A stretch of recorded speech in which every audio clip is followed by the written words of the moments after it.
Bouquet मैंने तुम्हारे लिए बनाए हैं। पसंद आया तुम्हें? मुझे ये सब कुछ बिल्कुल पसंद नहीं। दर्पण बेटा 25 नंबर निकाल, 25 नंबर। अरे अरे aunty aunty aunty please please please, मुझसे नहीं, सब चीटिंग वीटिंग नहीं होता, प्लीज मुझसे ये सब मत करो आप। हाँ, जब ये डेट होती है और मंथ ऑफ फेब तो क्या बात होती है। उस डेट में दिन में भी 14वीं की रात होती है, नंबर है 14। ये तो मेरे कार्ड में है। देखा आबा, फिर से मानसी का नंबर आ गया। मुझे तो लगता है ना पक्का कोई साजिश है। तो क्या कर सकते हैं, अब साजिश भी तो तुम्हारा बेटा ही कर रहा है। अरे आंटी, अगर आप हार रही हो तो मुझ पे एलिगेशन मत लगाओ। मैं आदमी हूँ नेक, और अगला नंबर है 1। ये मैं जीत गई। देखा, अब तो पक्का साजिश है सुधा, बता रहे हैं हम तुमको। अच्छा तो फिर हम भी हमारे पास से फेंक देते। आंटी तंबोला में पासे? मुझे आंटी मत बोलो। क्या हो गया मम्मी? क्या हो गया? अब तुम्हारे कारण मेरी और आभा की बचपन की दोस्ती ना बिना कट्टी के टूट जाएगी। क्यों? क्योंकि मैंने इस आभा की बेटी को अपनी बहू बनाने का फैसला किया है। अरे वाह। ये रिश्ता हम दोनों सहेलियों को रिश्तेदार बना देगा। क्यों, बनोगी ना हमारे घर की बहू?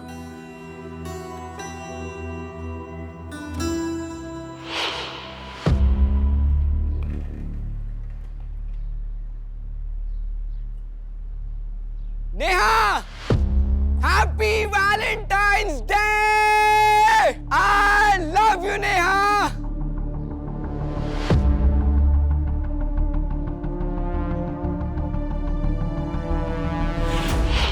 अपनी एंगेजमेंट की सारी पिक्चर्स परफेक्टली पोज्ड है ना? बस एक कमी है, क्या? इनमें मेरे पापा नहीं है। काश वो होते तो। तुम अपने पापा को बहुत मिस करती हो ना? उन्हीं का ड्रीम था कि मैं आईएएस करूं। दर्पण, क्या हम शादी पोस्टपोन नहीं कर सकते? शादी के सेरेमनीज के बीच में मैं एग्जाम की तैयारी कैसे कर पाऊंगी? आई अंडरस्टैंड मानसी, लेकिन मम्मी का ये कहना है कि ये परफेक्ट मुहूर्त है शादी के लिए। देखो, हम दोनों मिलके ना कुछ एक अरेंजमेंट। भैया आपसे आई एम सॉरी, मुझे नहीं पता था भाभी आप यहाँ हो। कोई बात नहीं, मैं तुम्हें कॉल करती हूँ। बाय दीपक। बाय। क्या बात है? बहुत प्रॉब्लम हो रही है, बिजनेस में कोई ग्रोथ ही नहीं है। भाई ग्रोथ तो तभी होगी ना जब गर्लफ्रेंड के साथ पूरा टाइम स्पेंड नहीं करके काम पे ध्यान देगा तू। ऐसा नहीं है भैया, काम पे ध्यान दे रहा हूँ मैं, वो बस थोड़ी इन्वेस्टमेंट की जरूरत है। दीपक, अब तू भाई को मक्खन लगा रहा है? मैं ऑलरेडी इतना इन्वेस्टमेंट कर चुका हूं तेरे धंधे में, 25% भी उसका रिटर्न नहीं आया है। पर रिटर्न आएगा, थोड़ा टाइम लगता है ना, और इस बार थोड़ी इन्वेस्टमेंट की जरूरत है, बस 5 लाख रुपए चाहिए। 5 लाख? 5 लाख रुपए कहाँ से आएंगे? हाँ, अरे पता है ना तेरे भाई की शादी है, कितने खर्चे लगेंगे उसमें? माँ शादी है तो दहेज भी मिलेगा ना। और मानसी भाभी के घर वाले 5 लाख रुपए नहीं दे सकते। ये दीपक, क्या बकवास कर रहा है तू? बोलना क्या चाह रहा है? मानसी की फैमिली से भी हम लोग दहेज लेंगे? भैया मेरा वो मतलब नहीं। एकदम निकम्मा है तू। हम लोगों का नाम डुबाना चाहता है क्या? हाँ मैं ही डूब रहा हूं आप लोग का नाम ना यहाँ पे, और भैया बहुत रोशन कर रहा है आप लोग का नाम। कराओ इनकी शादी और देखो मेरी बर्बादी। ये लड़का पता नहीं कब सुधरेगा।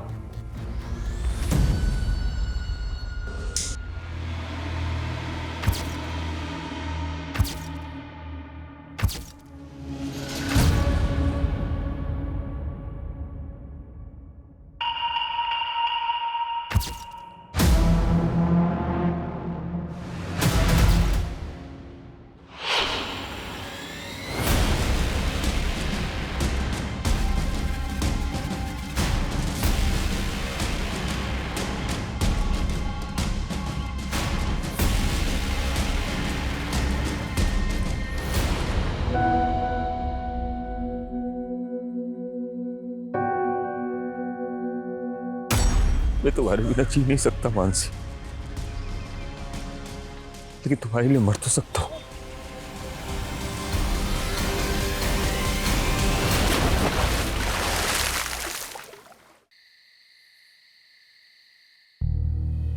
क्या हुआ दर्पण, तुम पूरे सेरेमनी में इतने एक्साइटेड थे और अब तुम्हारा मुंह लटक गया। एक्चुअली ये बात मैं तुम्हें एंगेजमेंट से पहले बता देना चाहता था, लेकिन कभी ना हिम्मत नहीं कर पाया। लेकिन अब लगता है कि अगर चुप रहा तो इस रिश्ते को आगे नहीं बढ़ा पाऊंगा। ऐसा क्या हुआ है दर्पण? देखो, उससे पहले ना मेरी जिंदगी में एक लड़की थी, लेकिन अब हम दोनों के बीच में कुछ नहीं है, हमारा ब्रेकअप हो गया है। वो सिर्फ मेरा पास्ट था, तुम मेरा प्रेजेंट हो। अब हम दोनों के बीच में कोई नहीं आएगा। तुम्हारे कल से मुझे कोई फर्क नहीं पड़ता, क्योंकि आज तुम सिर्फ मेरे हो।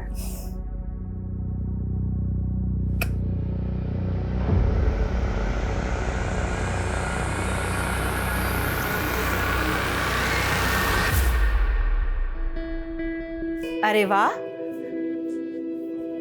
ये हुई ना बात। बहुत प्यारी लग रही हो, किसी की नजर ना लगे। थैंक्स मम्मी जी। अच्छा बेटा, तुम कोचिंग क्लास पढ़ाते हुए महीने का कितना कमा लेती हो? यही कोई 18,000। तुम्हें पता है, मेरा दर्पण ना हर महीने अपनी पूरी तनख्वाह मेरे हाथ में लाके रखता है। तुम भी वैसा ही करोगी ना? वो मैं आपको आधी सैलरी दे दूंगी। आधी क्यों? क्योंकि अब मेरी दो मम्मी जी हैं, तो अपनी आधी सैलरी मैं अपनी मम्मी जी को दूंगी। देखो बेटा, आभा ने तो तुम्हारा कन्यादान कर दिया है ना। अब तो तुम इस घर की गृह लक्ष्मी हो, इसलिए तुम अब से पूरी की पूरी तनख्वाह ना मुझे ला कर देना, ठीक है? जी मम्मी जी।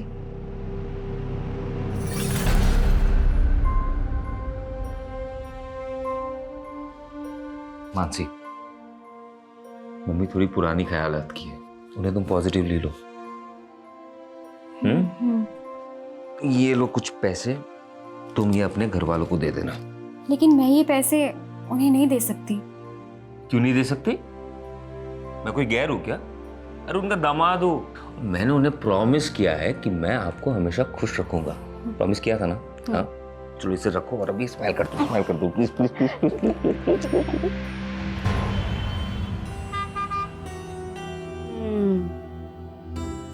अच्छी है ना? आप जब भी मार्केट आते हो यहाँ पे चाय पीना जरूर आती हो, है ना? हाँ, और हम मानसी को भी लेकर आएंगे, उसे बहुत अच्छा लगेगा, है ना? जरूर लाएंगे।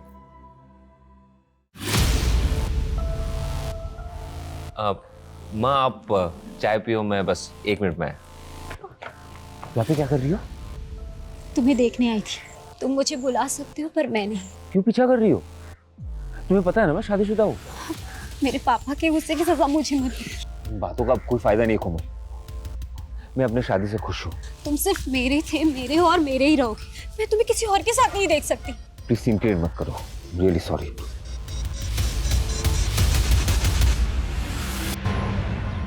सर, मैं यहाँ सालों से पूरी डेडिकेशन के साथ कोचिंग दे रही हूँ और आपने मेरी आधी सैलरी काट ली। देखो मानसी, तुमने अपनी शादी के लिए 10 दिन की छुट्टी ली थी, तब मैंने 1 पैसा नहीं काटा।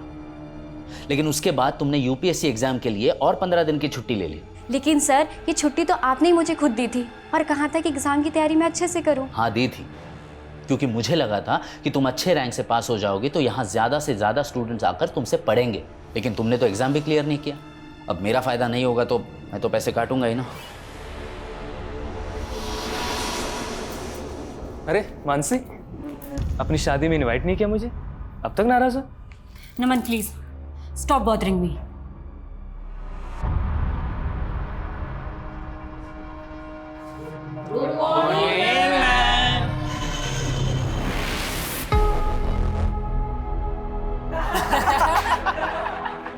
मैडम का हनीमून। युवराज, प्रतीक, न्यूटन का थर्ड लॉ पता है क्या है? मैम, न्यूटन का थर्ड लॉ? न्यूटन का थर्ड लॉ है every action there is equal and opposite reaction. गंदा सोचोगे तो गंध ही मिलेगी। ये रहा तुम्हारा तोहफा और मुझे भी मेरा तोहफा मिल जाना चाहिए, समझे?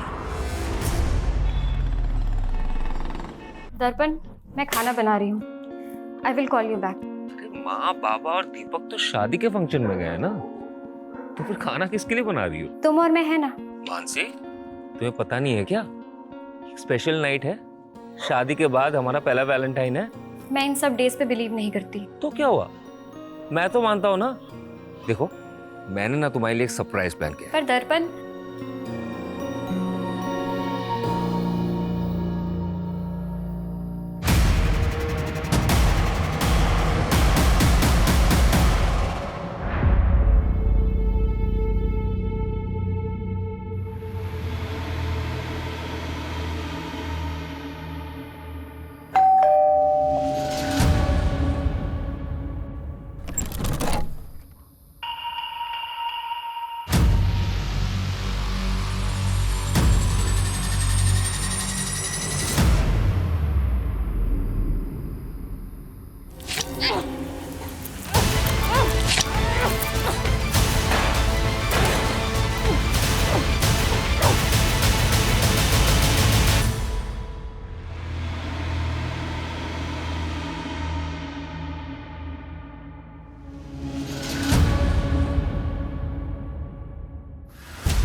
कौन कौन था यहाँ पे?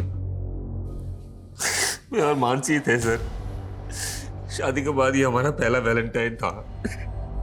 मानसी, क्या क्या हुआ? मानसी, क्या हुआ? मानसी, मानसी, अरे ये क्या हुआ? मानसी, पीछे हटिया।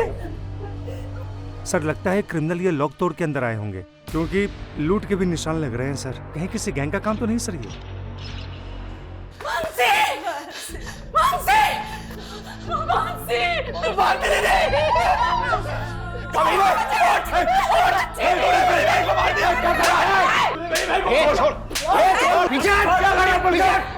बड़ी बहन को मार दिया। क्या बकवास कर रहा है पुलकित? सही तो बोल रहा है मेरा बेटा। सर इन्होंने हमसे दहेज मांगा था, हम लोग नहीं दे पाए तो मार दिया मेरी बेटी का। सर कैसी बातें कर रही है तू आबा? तेरी बेटी को मैंने अपनी बेटी की तरह माना। झूठ मत बोल। सर इसने, मेरी बेटी के पति ने मैं इसे छोड़ोगे नहीं।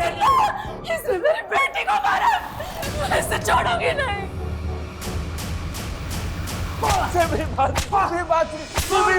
मैंने कुछ नहीं किया।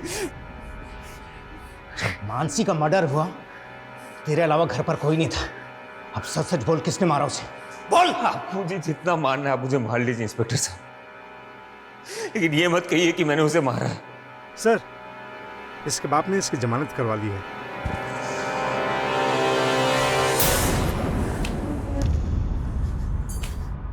दर्पण, मेरा बच्चा।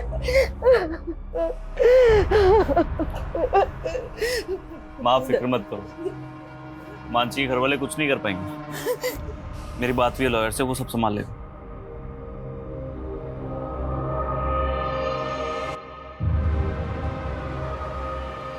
मानसी मेरी जिंदगी थी, उसके जाने के बाद मेरी जिंदगी का कोई मतलब नहीं है, लेकिन फिर भी मुझे उसका कातिल बोला जा रहा है। नहीं बर्दाश्त हो रहा मुझसे।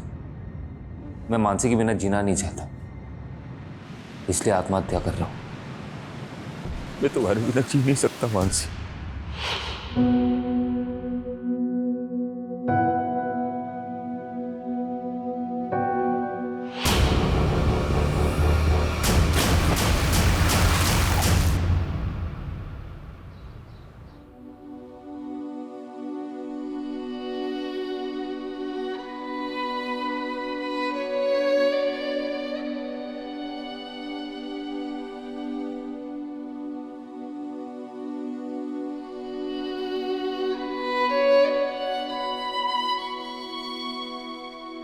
दस साल हो गए हैं जब से ये दोनों गए हैं ना, जैसे जीवन की खुशी ही चली गई।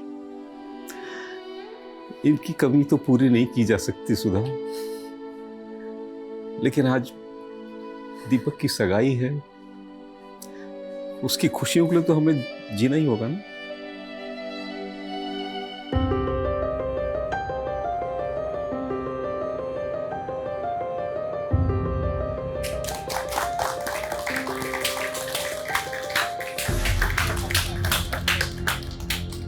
वाह सुधा वाह, मेरी बेटी की जिंदगी बर्बाद करके अब दूसरे के घर की बेटी की जिंदगी बर्बाद करने चली है।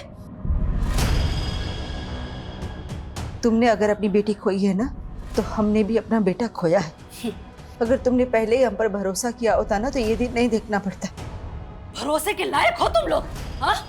अरे एकदम घटिया लोग हैं ये। पुलकित मत कर। इस दीपक के बड़े भाई ने मेरी बहन से शादी करके उसका मर्डर कर दिया। अब ये आपकी बेटी को भी नहीं छोड़ेंगे। हाँ। ऐसा कुछ नहीं, झूठ बोल रही है इशिका। पापा कैसे लोग हैं? नहीं करनी मुझे यहाँ शादी। और तुम बर्फी देवी जी सुनिए, मेरी बात सुनिए। अरे ऐसा कुछ छोड़ूंगा नहीं तुझे मैं।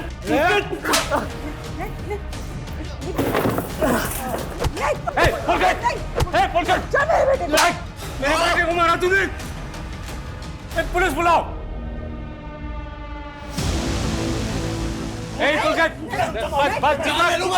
दीपक बस, झगड़ा नहीं करना। बहुत हो गया पुलकित। दीपक क्या कर रहा है? दीपक क्या मसला है? देखिए साहब, इस लड़के ने मेरे लड़के का शर्ट फोड़ दिया। सर, इस दीपक के भाई ने मेरी बहन को मारा था। बहन को मारा था? सर वो एक 10 साल पुराना केस था। हाँ, मेरे बेटे ने कुछ नहीं किया था। इनके झूठे आरोप है सारे। हमारे आरोप झूठे नहीं थे सर। एक मिनट। जो सर सच्चाई भी ना बताएं, मेरी बेटे की वो लाश आज भी सर मुझे वो दिन याद आता है। मेरा दिल सहम जाता है।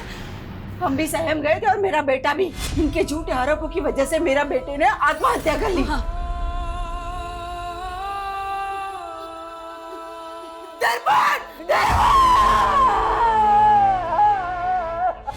आप दोनों के परिवारों के साथ जो कुछ भी हुआ है उसे हम समझ सकते हैं, लेकिन आप नहीं समझ सकते सर। हमें तो 10 साल से इंसाफ भी नहीं मिला। इंसाफ तो हमें भी नहीं मिला है सर। ठीक है, मैं उस केस को फिर से देखूंगा। अभी आप प्लीज यहां से जाइए। और तुम दोनों एक दूसरे के साथ मारपीट करके कानून को हाथ में लेने की गलती मत करना। लेकिन sir please, I request you. चलिए लेके जाइए इनको। चलिए आप लोग। और आप लोग भी।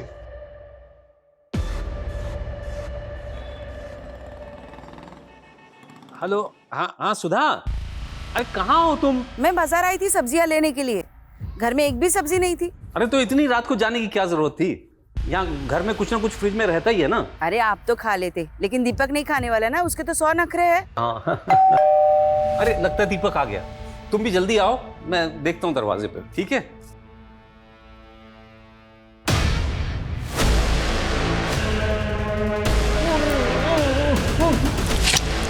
आज सुबह ना खीर बनाई है मैंने, आपकी सास को बहुत पसंद है ना, लेते जाइएगा उनके लिए। अरे हाँ दीदी, आपके हाथों की खीर की बहुत तारीफ करती है मेरी माँ जी। अच्छा, आज खिला भी दीजिएगा। अरुण जी! अरुण जी! अरुण जी!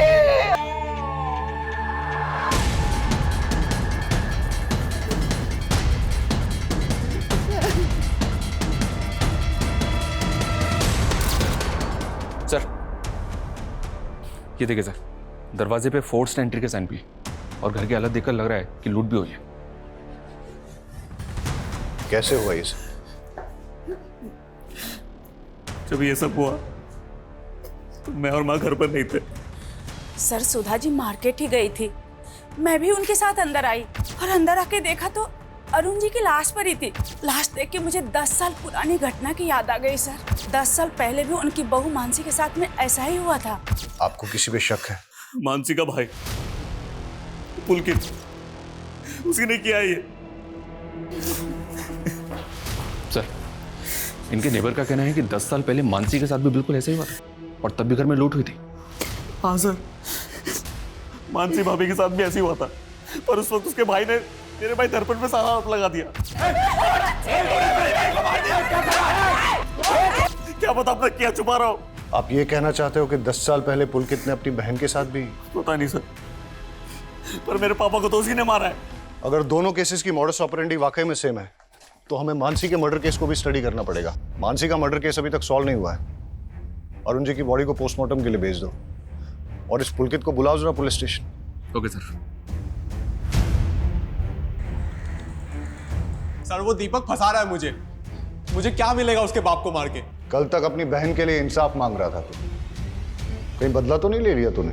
सर आप पुलकित को ऐसे अरेस्ट नहीं कर सकते, उसने कुछ नहीं किया है, वो कल शाम से घर पे ही था सर। देखिए वो हम पता करेंगे कि कल शाम को वो कहाँ पे था। हमने वार्निंग देकर छोड़ा था उसको जब उसने दीपक की पिटाई की थी।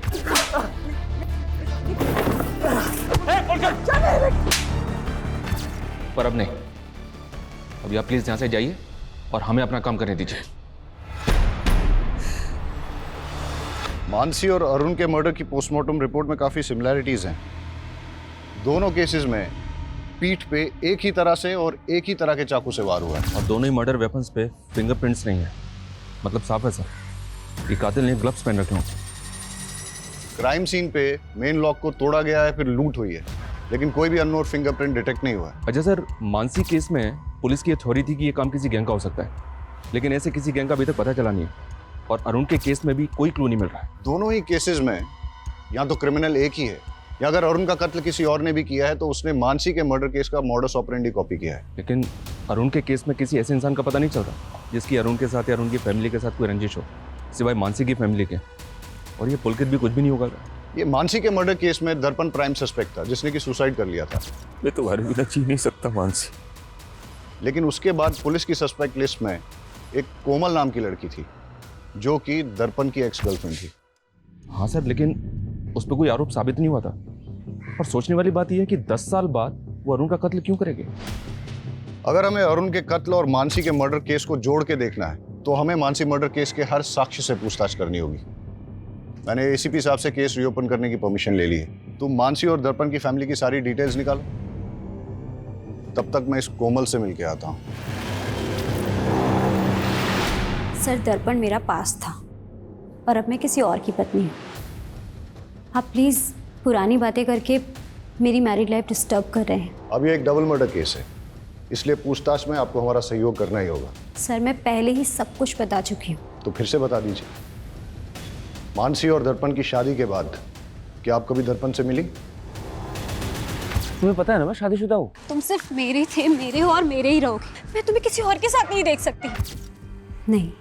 10 साल पहले वैलेंटाइन डे की रात को जब मानसी का मर्डर हुआ था, तब आप कहाँ थे? सर मुझे नहीं याद है, और मैं भला मानसी को क्यों मरवाऊंगी। ये रहा तुम्हारा तोहफा, और मुझे भी मेरा तोहफा मिल जाना चाहिए।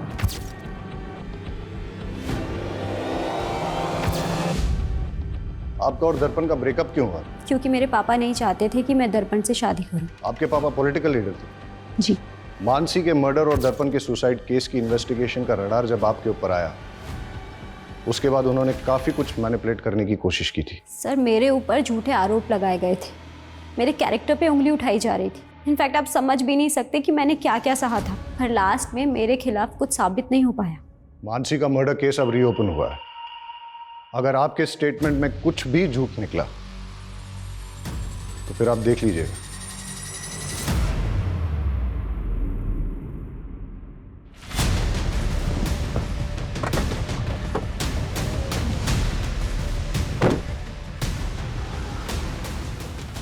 मिसा जी, आप यहाँ क्यों आए हैं? तुम लोगों की वजह से पुलिस मेरी बेटी को परेशान कर रही है। अगर इन सब बातों की गाज मेरी पॉलिटिकल इमेज पर पड़ी तो मैं तुम लोगों को छोड़ूंगा नहीं। इसलिए कल मीडिया के सामने जाइए और ये कहिए कि इस केस का मेरा और मेरी बेटी से कोई संबंध नहीं है। आपको अपनी इमेज की पड़ी है और हम अपना बेटा और बहू खो करके चुप बैठ जाएं। अरुण जी, कहीं ऐसा ना हो बहू और बेटे के पास में पूरा खानदान पहुंच जाए।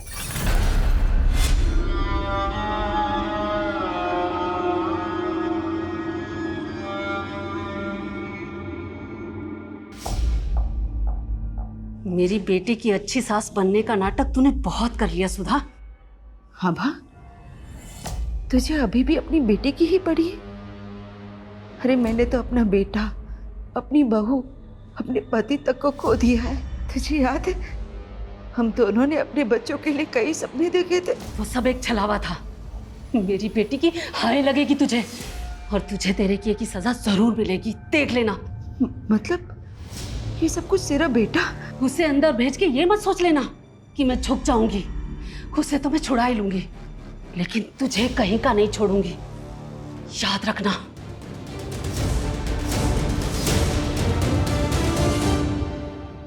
10 साल पहले पुलिस ने जब दर्पण को रिमांड पे लिया था तो उसने बयान दिया था कि मानसी जिस कोचिंग इंस्टीट्यूट में पढ़ाने जाया करती थी उसको लेकर वो काफी ज्यादा अपसेट थी।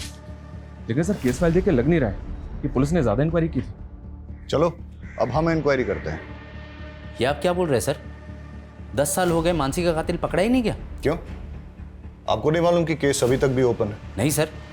आई होप आपको मानसी से जुड़ी 10 साल पुरानी बातें याद होंगी। जी कुछ कुछ। मानसी को आपसे कोई प्रॉब्लम तो नहीं थी? मुझसे? अब मेरा फायदा नहीं होगा तो मैं तो पैसे काटूंगा ही ना। नहीं सर। उनके पति ने स्टेटमेंट दी थी कि उनको इंस्टीट्यूट में किसी बात से स्ट्रेस था। ऐसा कुछ हुआ था इंस्टीट्यूट में 10 साल पहले? हाँ सर, एक बात है, मानसी ने इंस्टीट्यूट के 2 स्टूडेंट्स की कंप्लेंट की थी। कंप्लेंट? कैसी कंप्लेंट? मैडम का हनीमून। एक्चुअली तब मानसी नहीं चाहती थी कि उन दोनों पे कोई पुलिस कंप्लेंट हो या उनका करियर बर्बाद हो, लेकिन हाँ मैंने उन दोनों को रेस्टिकेट कर दिया था। आप हमें उन स्टूडेंट्स के नाम, फोन नंबर और एड्रेस दे दीजिए, और मानसी 10 साल पहले जिन जिन स्टूडेंट्स को पढ़ाती थी उन सब की डिटेल्स भी दीजिए।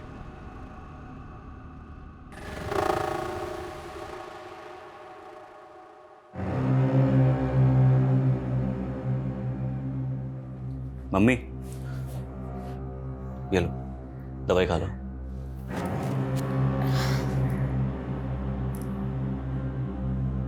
ये लो।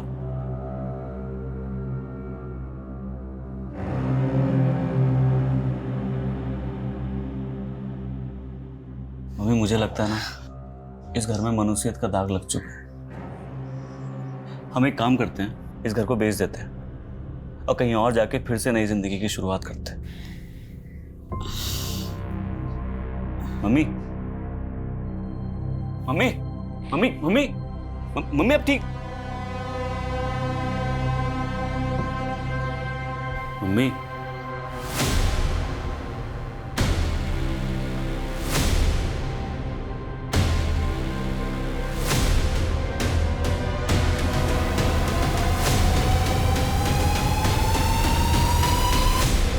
सर हम मानते हैं कि हम उस टाइम पे थोड़ा शरारती थे, लेकिन शरारती? बालिग थे तुम। क्लास में न्यूड स्केच ड्रॉ किया और अपनी टीचर पर अभद्र कमेंट लिखा।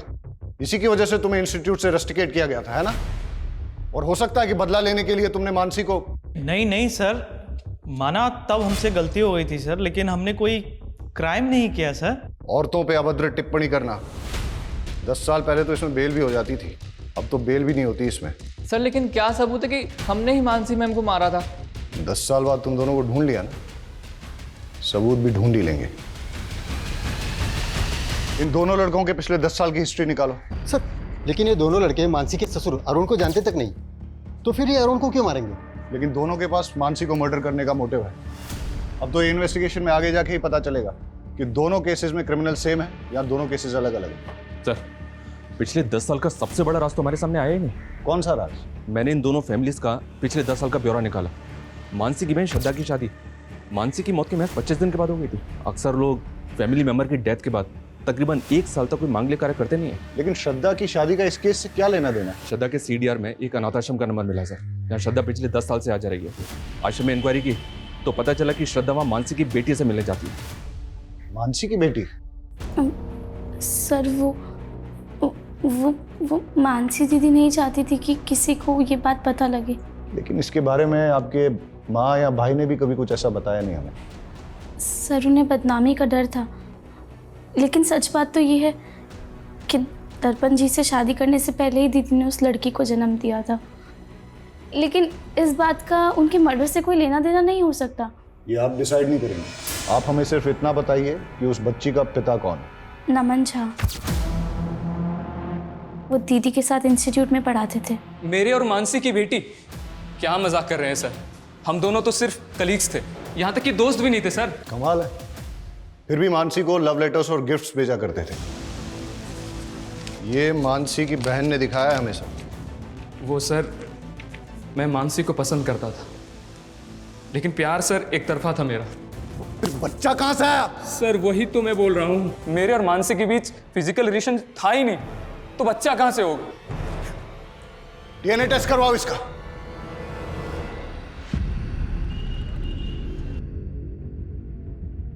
मैंने तुझे बोला था ना इस दर्पण से दूर रहना। फंस गई ना पुलिस के चक्कर में। पापा ये सब कुछ आपकी वजह से हुआ है। आपने क्यों मुझे और दर्पण को शादी नहीं करने दी? उसकी वजह से उसे मानसी से शादी करनी पड़ी और मुसीबत में मैं फंस गई। डोंट वरी बेटा, बेटा भले ही मैं पावर में नहीं हूं, लेकिन फिर भी इतना पावरफुल हूं कि तुझे छोटी मोटी मुसीबत से निकाल सकूं। सरप्राइज।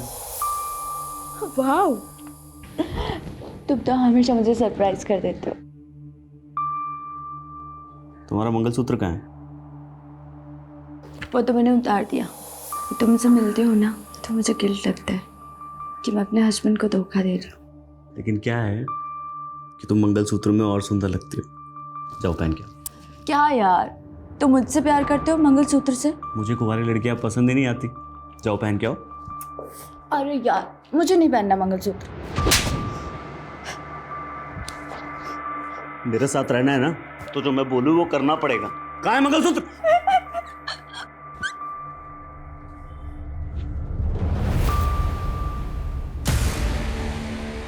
इधर आओ।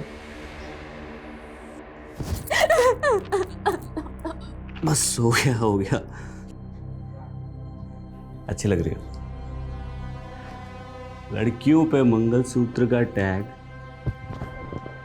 This is my swag. Sir Naman का डीएनए तो उस बच्ची के डीएनए से मैच नहीं हुआ, लेकिन उस बच्ची का डीएनए मानसी के प्रेजर्व्ड डीएनए से 50% तक मैच हो गया। जेनेटिक मैच 50%, मतलब बच्ची मानसी की नहीं है, लेकिन मानसी की फैमिली में से ही किसी की है, इसीलिए डीएनए मैच 50% ही मिला है। श्रद्धा ने जो स्टेटमेंट दिया है वो भी गड़बड़ है सर। मर्डर से पहले मानसी रेगुलर इंस्टीट्यूट जा रही थी। अगर तब वो प्रेग्नेंट होती तो सबको पता होता। और श्रद्धा ने ये भी नहीं बताया कि उसकी डिलीवरी कहाँ हुई थी। सर मैं बहुत डर गई थी, मुझे कुछ समझ में नहीं आ रहा था कि मैं आपको क्या जवाब दूं।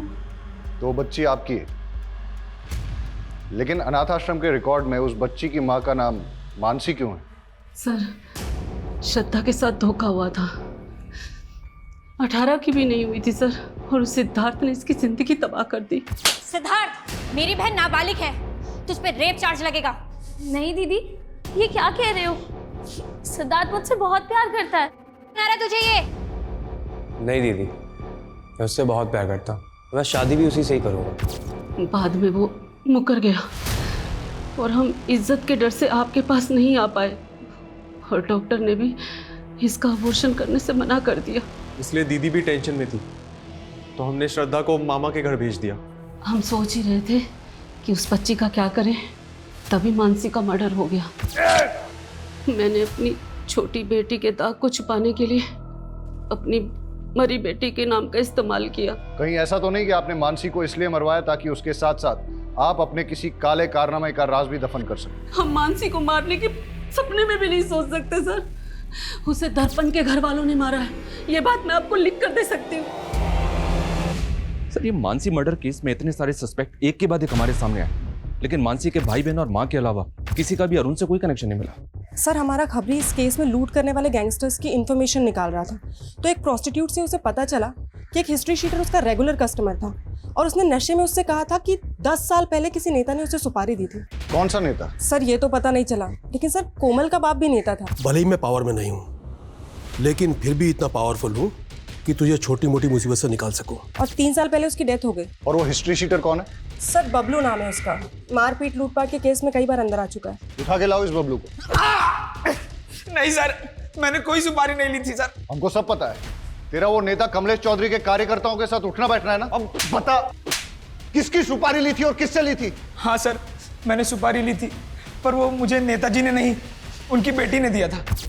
ये रहा तुम्हारा तोहफा, और मुझे भी मेरा तोहफा मिल जाना चाहिए। तुझे कोमल ने सुपारी दी थी? हाँ सर, पर सर मैंने किसी का मर्डर नहीं किया सर, मैं तो पैसे लेके भाग गया था। कोई भी मेरा नाम लेगा और आप मान लेंगे, मैंने कोई सुपारी नहीं दी है। हमने उस आदमी को इतना तोड़ा कि उसने सब सच उगल दिया। अब आपसे भी सच उगलवाने के लिए ऐसा ही कुछ करें ठीक नहीं रहेगा। सच बोलिए। हाँ, मैंने दी थी सुपारी, पर सर उसने मानसी को नहीं मारा, वो तो पैसे लेके भाग गया था। जिस रात मानसी का कत्ल हुआ उस रात आप कहाँ थी? देखो मानसी, दर्पण आज भी मुझसे ही प्यार करता है, ये बकवास करने आई हो तुम यहाँ पे? अब सच तो तुम्हें स्वीकार करना ही पड़ेगा। डाइवोर्स दे दो दर्पण को। तुम्हें दोबारा मुझसे मत कहना, निकलो यहाँ से। लेकिन मैंने मानसी को नहीं मारा सर। मेरी गलती सिर्फ इतनी है कि मैंने दर्पण से प्यार किया। अगर आपने मानसी को नहीं मारा तो फिर किसने मारा है? सर, हमने अरुण की बीवी पे नजर रखी थी। वो अक्सर एक कैफे में जाती है और अरुण की हत्या वाली रात भी वो उसी कैफे में थी। वहां की एक फुटेज मिली, ये देखिए। लेकिन सुधा ने तो कहा था उस रात वो सब्जी खरीदने गई थी। मैं सब्जी लेने गई थी, फिर वहाँ से चाय पीने का मन किया तो चाय पीने चली गई। इसमें कोई हर्ज है क्या? हम बस कंफर्म कर रहे थे सुधा जी। सर, सुधा के सीडीआर के मुताबिक वो ज़्यादा किसी को कॉल नहीं करती थी, लेकिन उसके सीडीआर में एक नंबर ऐसा है जिससे वो लगातार टच में थी। किसका नंबर है ये? सुधाकर यादव, आगरा का नंबर है ये। सुधाकर यादव, ये नाम कहीं सुना है मैंने।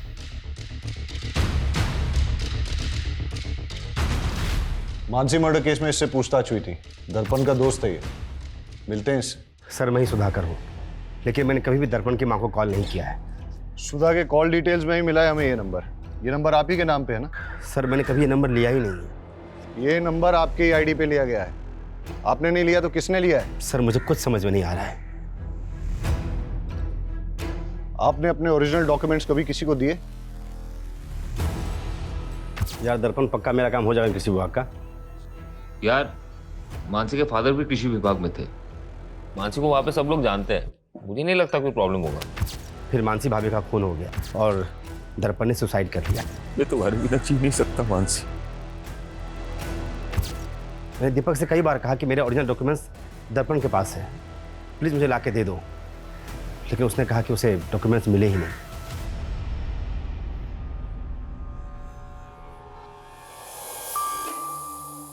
इतना ही पसंद है तो अपने नाम का मंगलसूत्र क्यों नहीं बना देते? तू पागल हो गई है क्या? शादी कुंवारी लड़कियों से की जाती है। कल तक तो तुम्हें शादीशुदा लड़कियां पसंद थी, अब कोई और पसंद आ गई क्या? क्या हो गया तुझे? जैसे चल रहा है वैसे चलने देना। नहीं चलेगा। अब मैं तुम्हारी बातों में नहीं आने वाली। मुझे मना करेगी?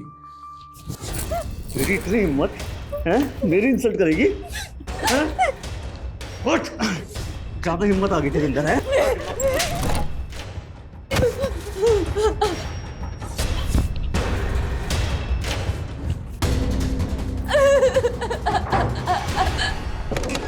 सुधाकर के बयान से लग रहा है कि उसके नाम पे लिया गया नंबर और कोई इस्तेमाल कर रहा है। नंबर ट्रेस पे डालो और पता करो कौन इस्तेमाल कर रहा है ये नंबर। सर, अंजलि होटल में दर्पण के भाई दीपक ने एक लड़की को मॉलेस्ट करके उसकी जान लेने की कोशिश की। सर, वो दोस्त थी मेरी। मैं हाथ नहीं उठाना चाहता था उस पर गुस्से में कंट्रोल नहीं होता मुझसे। और सेक्सुअल डिजायर भी कंट्रोल नहीं होता तेरा। दर्जनों अफेयर थे तेरे। कहीं मानसी पे भी तेरी बुरी नजर तो नहीं थी? नहीं सर। सुधाकर के डॉक्यूमेंट्स का मिसयूज करके फोन नंबर किसके लिए लिया? मैं इस बारे में कुछ नहीं जानता। जानता नहीं है या अपनी माँ के फोन से उस नंबर पे रेगुलर कॉल किया करता था? नहीं सर, मैंने ऐसा कुछ नहीं किया है।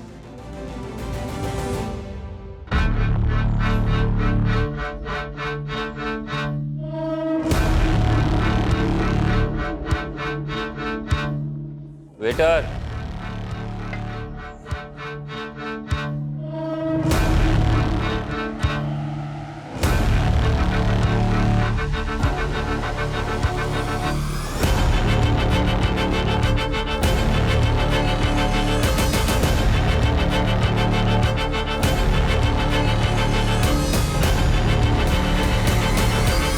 आर यू श्योर ये आदमी वही है? कंफर्म नहीं है सर, पर वो आगरा जाने वाली बस में चढ़ा है। मैं उसी बस को फॉलो कर रहा हूँ। मैं उस बस के रूट वाले स्टैंड पे हूँ। मैं बस पे चढ़ता हूँ, तुम बस को फॉलो करो। Okay sir.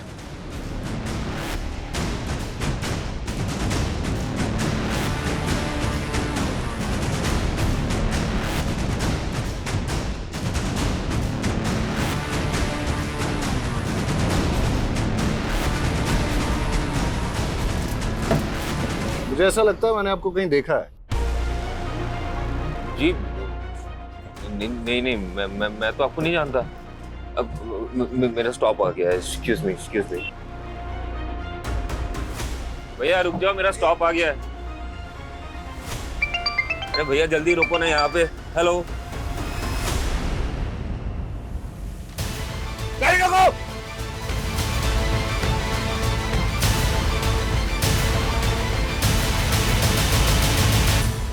बहुत शातिर चाल चली तुमने दर्पण। मानसी के मर्डर केस में तुझे फांसी ना हो जाए इसलिए अपना नाम और पहचान बदल ली। तेरी गर्लफ्रेंड कोमल ने हमें सब कुछ बता दिया है। सारे फसाद की जड़ तो वही है ना सर। मैं कोमल से बहुत प्यार करता था, उससे शादी करना चाहता था। मेरी माँ जब हमारे रिश्ता लेके उसके घर पे गई तो उसके बाप ने मेरी माँ की बहुत बेइज्जती की और ये मुझसे बर्दाश्त नहीं हुआ। तो मैंने कोमल को छोड़ के मानसी से शादी कर ली। लेकिन आए दिन कोमल मुझे ये एहसास दिलाती रही कि वो मुझसे कितना प्यार करती है। तुम मुझे बुला सकते हो पर मैंने मेरे पापा के गुस्से की सजा मुझे मत दो। बचपन से काफी लड़कियों ने मेरी प्रपोजल ठुकराया सर। मुझे ये सब कुछ बिल्कुल पसंद नहीं। I love you, Neha. कोमल एक लौती थी जो मुझसे बहुत प्यार करती थी। वो मेरे लिए कुछ भी कर सकती थी और ये बात मेरे लिए बहुत बड़ी थी। मानसी को धोखा देके मैं कोमल से मिलने लगा। मेरी माँ को मुझ पर शक हो गया तो उन्होंने मुझ पर नज़र रखने के लिए मेरे पीछे एक प्राइवेट डिटेक्टिव लगा दिया। उस प्राइवेट डिटेक्टिव ने हमारे कुछ फोटोज खींचे, मेरे और कोमल के। कुछ दिन बाद वो फोटोज मानसी ने देख ली। कहते थे कोमल सिर्फ तुम्हारा पास्ट थी और अब हम दोनों के बीच कोई नहीं आएगा, तो फिर ये क्या है? देखो मानसी, मैं कोमल को भुला नहीं पा रहा हूँ। बेहतर यही होगा कि तुम मुझे डिवोर्स दे दो। क्या? एक म्यान में दो तलवार तो नहीं हो सकती ना सर। तो मैंने वो तलवार चुनी जिसमें मोहब्बत की रवानगी थी।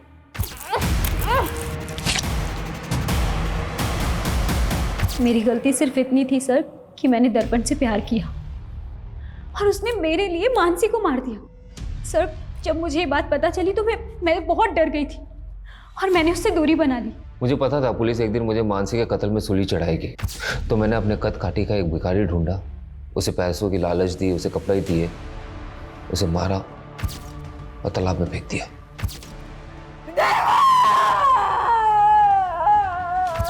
और फिर हुलिया बदल के तू गायब हो गया और सुधाकर का आईडी था तेरे पास, उसके नाम पे तूने एक फोन नंबर भी ले लिया। एक बात बता मेरे को, तेरी इन काली करतूतों के बारे में तेरी माँ को पता है? और अपने पिता को क्यों मारा तूने? माँ उन्हें दिलासा देना चाहती थी कि मैं जिंदा हूँ। दर्पण तू जिंदा है? हाँ, हमारा बेटा जिंदा है। झूठ बोला तुमने मुझसे? इतने दिनों छुपा के रखा? अभी पुलिस को फोन लगाता हूँ मैं। नहीं, अरे क्या करे, कट कीजिए, हमारा बेटा है वो। झूठ बोला तुमने मुझसे? उन्होंने मेरे सामने मेरी माँ को थप्पड़ मारा था और मुझे धमकी दिया कि अंदर करवा देगा। उस दिन तो मैं वहां से चला गया और घर वापस जाके पापा को। माँ हूं मैं, मेरे लिए मेरे बच्चे से बढ़कर कुछ भी नहीं। एक कातिल की माँ हो आप और अपने बेटे के गुनाह में बराबर की भागीदार हो। प्यार और ममता में लोग इतने अंधे हो जाते हैं कि वो ये देख ही नहीं पाते कि दर्पण जैसे लोग कितने खतरनाक हैं। इस तरह के लोग न तो रिश्तों की परवाह करते हैं, न ही जज्बातों की। और अक्सर ऐसे लोगों को पहचानने में हम लोग गलती कर देते हैं। आज भी हमारे देश में कई औरतें ऐसी हैं जो अपने पति के अत्याचार और घरेलू हिंसा की शिकार हैं, लेकिन जीवन भर सहती रहती हैं। अगर अन्याय के खिलाफ आवाज न उठाई जाए तो उनका हश्र यह भी हो सकता है कि वो अपनी जान गंवा दे, जैसा कि मानसी के साथ हुआ।